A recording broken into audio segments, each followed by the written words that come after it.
Okay, we'll start with this weekend on the undercard of Kenichi Ogawa versus Joe Cordinia. Unbeaten up-and-coming Sky Nicholson will attempt to advance to a pro record of 4 wins and no losses. And she takes on seasoned journeywoman Gabriella Bouvier.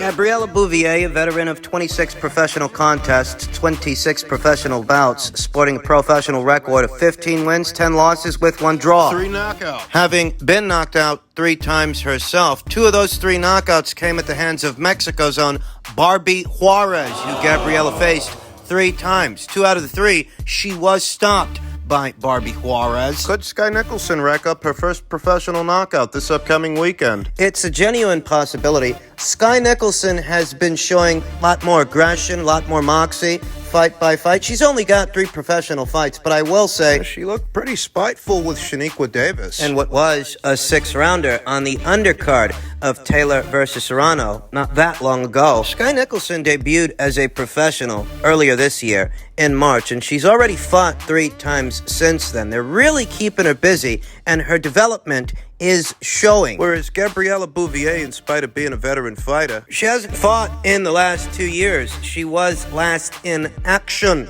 in August of 2019. She will be kicking off a rather sizable stint of inactivity. The last time this woman had a fight, the pandemic hadn't even started yet. Jesus. Think about that. You think about Sky Nicholson, who's showing more spite in those shots, more spite in those punches, a slick southpaw. transitioning from an amateur style to a pro style. And this is being billed as a featherweight contest. Featherweight, that's 126 pounds. That is where Amanda Serrano holds both the WBC and WBO titles. That's where Sarah Mahfoud, reigning IBF champion of Denmark. She's got the IBF. Erica Cruz of Mexico, she's got the WBA title. There are 3 active reigning world champions at this weight, but the most notoriable among them hasn't fought here in her last 2 fights, and she may not fight in the featherweight division in her very next fight. It's conceivable that there may be a second fight between Katie Taylor and Amanda Serrano at Croker Park. That's in Ireland. The presence of Sky Nicholson at 126 pounds. The upcoming professional debut of the United Kingdom's own Artingstall. bronze medalist, who just so happens to be Sky Nicholson's amateur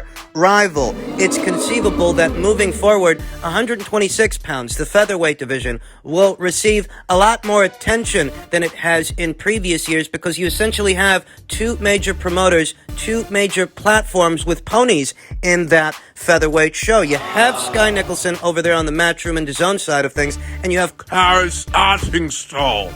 over there by way of Sky and Boxer. Karis is on Sky and Sky's on DAZN. Karis Artingstall, who is set to make her professional debut later on this month on the 25th. On the undercard of Eggington versus Zisk. I'm very much looking forward to that professional debut. I've heard a lot about Karis Artingstall, and now I get to see her in action in the pros. And it's conceivable that these 2 fighters, these 2 amateur rivals, moving forward, they are on a collision course of sorts. I mean, I know we're a ways out from them ever fighting each other, and we're really a ways out from them fighting for alphabet titles as well. But them fighting each other at some point does feel like an eventuality. You have to wonder if the people over there at Sky Sports and Boxer are going to keep Karis as busy as Matchroom has kept Sky Nicholson, because they've kept Sky busy. I mean, she debuted this year, and she's already got 3 fights. This weekend's fight will be her 4th. Listen, on a schedule like this, she might fight 2, 3 more times this year. Before the end of 2022, Sky Nicholson might see herself advancing to a professional record of 6-0, 7-0, maybe even 8-0. She's amassing a lot of professional experience very quickly, very fast. The people at Box are going to keep Karis on that kind of schedule. They better, as Sky Nicholson has amassed a considerable lead, a lead in terms of garnering professional experience. I don't anticipate an upset's going to take place this upcoming weekend when it comes to Sky and Gabriella Bouvier. At minimum, I trust Sky to win a points decision, but because Gabriella has been out of action for so long, a little over 2 years, going on 3, I wouldn't be surprised if Sky stops her. look for the ring return of Sky Nickelback. Nicholson. On the undercard of Kenichi Ogawa versus Joe Cordinia this weekend. And look for Karis Artingstall's pro debut later on this month on the 25th.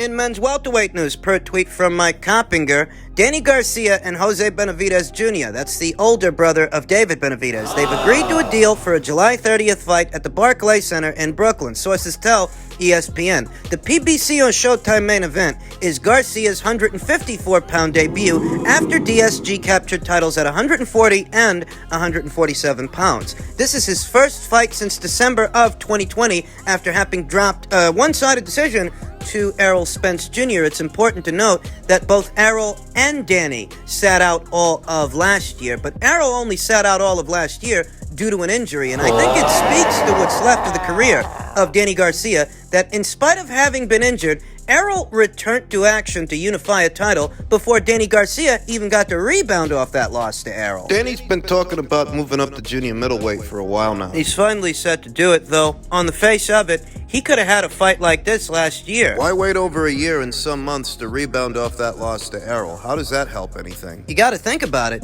The only reason Errol sat out all of last year was because he was injured. What's Danny's excuse? He could have rebounded off that loss to Errol last year, at some point last year, maybe late last year, and been primed for a bigger fight early this year. As it stands, he sat out all of 2021, set to make his debut in the 7th month of 2022. His junior middleweight debut. He could have made that debut last year. All things even and all things fair, under these circumstances, these particular circumstances where you got a guy that hasn't fought in well over a year, Jose Benavidez isn't a bad choice. Under these circumstances, he isn't. Not for a guy coming off a loss who hasn't fought in over a year. Might recall that Terrence Crawford some years ago dished out Jose Benavidez's first professional loss. Jose Benavidez was always on the much bigger end of the spectrum as far as welterweights go. Jose, like Danny, is a welterweight that moved up in weight to junior middleweight. At minimum, he's going to have a lot of size on Danny. Even if Danny has comparatively competed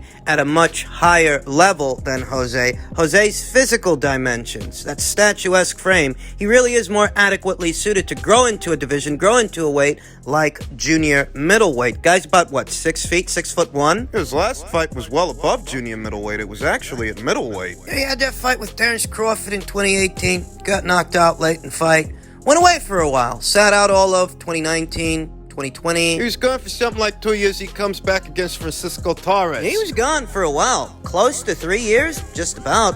And, he comes back well above welterweight, well above junior middleweight, comes back as a middleweight, fights Francisco Torres to a majority draw. But in that way, he's seen action in the last 12 months. Danny Garcia hasn't. That's Danny's own fault. If he wanted to get out there and have a fight, he could have. This is strategic. Danny Garcia is returning to action and returning as a junior middleweight at a time when Jermell Charlo, the junior middleweight division's undisputed champion, could very soon move up in weight, at which point all the titles he procured will go vacant, effectively hitting the reset button on the junior middleweight division. I don't think it's a coincidence that Danny Garcia is quite strategically returning at this point in the juncture. I don't. I think it's deliberate. Purposeful. And with Danny Garcia set to keep busy with Jose Benavidez in the very near future, that leaves Keith Thurman without a dance partner. I vaguely recall talks of a potential rematch between them, perhaps at junior middleweight. I remember a blurb, something along those lines. But if Danny's going to be fighting Jose, where does that leave Keith? Danny's fighting Jose, and Terrence might be fighting Errol. Sean Porter's retired, so why don't they let Jaron Boots Ennis beat the shit out of Keith Thurman on Showtime? I could go for that. PBC very recently signed Speedy Rashidi Ellis. Thurman versus Ennis or Thurman versus Ellis. Keith Thurman needs to get out there and earn his fucking money. I really want to see somebody beat the shit out of that guy. I want to. Just back Danny Garcia.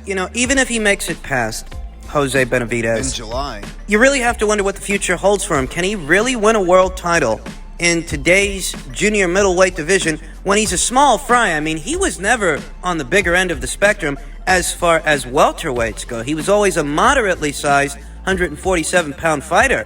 At 154 pounds, a lot of those guys are going to have a lot of size on him. And he wasn't the biggest of punchers as a welterweight either. By way of the WBC, he'd have to get through the very statuesque, towering inferno, Sebastian Fundoria. I wouldn't like Danny's chances in a fight like that. By way of the WBO, he'd have to get through Tim Tszyu, and whilst being a more experienced fighter than Tim Tszyu, I don't think he punches as hard as Tim. And he's not in line to fight for the WBO anyway. By way of the IBF. By way of the IBF, you have Bakram Murtazaliev, mandatory challenger, who's been waiting quite a long time for his shot at the red belt, and by way of the WBA. You have Israel Madrimov and Michael Soro at number 1 and 2. The WBA themselves ordered a rematch very recently between those two boys due to the controversial ending of their initial meeting. Whoever wins that fight will be in a pole position to fight for the WBA title. Danny wants to become a champion at a third weight, but can he really do that? He hasn't been very active, and he's not getting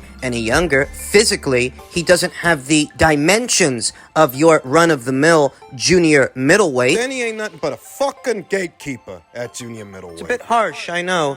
But when I think about how Danny Garcia's career has been as of late, that he hasn't been very active as a welterweight, and he doesn't have the physical dimensions of a junior middleweight, I don't think this is going to end well for him. I don't think this is going to end with Danny Garcia becoming a 3-division champion. I just don't. Look for the ring return of Danny Garcia next month in July against Jose Benavidez. Let's see how this world title run goes for Danny, and if Jose Benavidez himself can't upset the apple cart for Danny Swift. Finally, in men's light heavyweight news, Eddie Hearn had this to say. He says, I would say Dmitry Bivol is a big favorite against Artur Beterbiev. After that performance, I would say Bivol is a big favorite against Beterbiev. To be honest with you, Hearn said on the DAZN Boxing Show, it's a great fight. We'll see how Beterbiev gets on with Joe Smith. But that performance from Bivol against Alvarez was incredible. Bivol, regarded in some circles as shot judging from his previous 2 bouts against Craig Richards and Umar Salamov, looked in prime form against Alvarez, using his distance and movement to befuddle the Mexican round after round. All 3 judges scored at 115 to 113 in favor of Dmitry Bivol, although the margin on those scores were admittedly too close for comfort given how superior Bivol looked to Alvarez at times. You know, I remember people saying that Eddie wasn't doing enough for Dmitry Bivol, and it wasn't that long ago. I haven't soon forgotten that a lot of people felt Eddie Hearn and Matchroom were treating Dmitry Bivol, their light heavyweight champion, their prize stallion in that light heavyweight show. I remember people saying that Matchroom wasn't doing enough for this guy, that in many ways he was being treated as the red-headed stepchild. Oh, you'd be hard-pressed to find any one of those people now. The ones who were saying that Dmitry Bivol was being treated like a red-headed stepchild, the latchkey kid, by Eddie Hearn and Matchroom. As it stands, Matchroom has gotten Dmitry a fight with the most redheaded... The most famous redhead in boxing today. Well, I don't expect Eddie Hearn or Matchroom's critics, the ones who levied these indictments against them, I don't expect them to own up to their own comments. People seldom ever do these days. They just try to revise history. They try to act like they didn't say that stuff, like it never happened. You do realize that they were saying something very similar about Billy Joe Saunders when Billy Joe made the decision to leave Frank Warren for Eddie Hearn, when he made the decision to leave Queensberry Promotions for Matchroom. They were saying something very similar about Billy, yet as it stands, Billy got a career-high purse, a career-high payday for fighting that same famous redhead. As it stands. It's the funniest thing because Eddie's biggest critics seem to have a soft spot for Frank Warren. And it's not a coincidence that many of Eddie's critics just so happen to be big Tyson Fury fans. Oh, you think that's where the soft spot for old fish eyes comes from? The bias against Eddie Hearn and Matchroom? Yeah, it might. It might. They're not the only ones, though. The PBC shows don't like Eddie either. Yet, by my count, more of Eddie Hearn and Matchroom's fighters have gotten a shot at the big time with Canelo Alvarez than Al Heyman's boys, than Al Heyman's fighters. You let the Heymanites tell it, and Al Heyman is some kind of fucking wizard. He's Gandalf the Grey. So how come more Matchroom fighters have gotten a shot at Canelo than PBC guys? What's the matter? Al Heyman can't deliver those boys a big fight? I thought he was some kind of wizardry wizard or something like that. Better still, Eddie Hearn stated, I got him the opportunity that I had always promised I would give him, Hearn said. As much as I was disappointed for Saul, I was delighted for Dmitry because he's a fine young man, and he deserved his shot at greatness. Eddie feels that Dmitry would be the big favorite over Artur Beterbiev. If you've been following this channel long enough, you'll have heard me say that before. That's not a conclusion that I only recently arrived to on the heels of Dmitry's victory over Canelo Alvarez. I've said it many times on many videos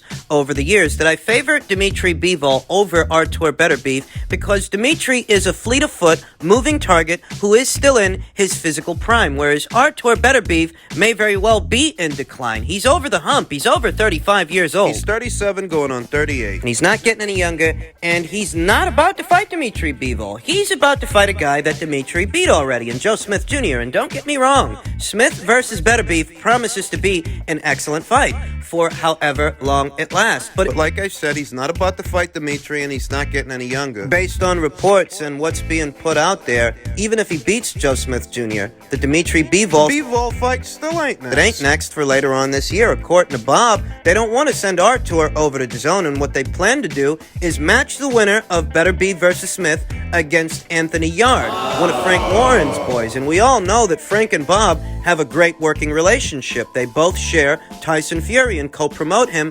transatlantically. Thus, it's not a coincidence that they don't have plans of doing Matchroom any favors or giving Matchroom access to one of their fighters. They plan on keeping things within their own bubble, their own network. Listen, it's not a bad sequence of fights, but it doesn't favor Artur, does it? Going from a Joe Smith Jr. fight, Joe Smith who's a puncher, to taking on Anthony Yarde, who's a puncher, and you probably could favor Artur Beterbiev to starch the both of those guys, but by the time he fights Dmitry, how old is this guy going to be? 38? On 38-year-old legs trying to mow down a moving target. Well, that's if he makes it to the Bivol fight and doesn't get upset by one of these guys. Artur Beterbiev really is this division's most destructive puncher, but he's far from a defensive wizard. He's far from untouchable. He got touched by Jeff Page, put on the canvas, and he got touched by Callum Johnson. So that the guy can be touched, it goes without saying. Yes, he is this division's most dominant champion, but he's not invincible. That's all I'm saying. What I've been saying year after year. The longer this fight takes to make, the more it favors Dmitry Bivol because he's the younger, fresher guy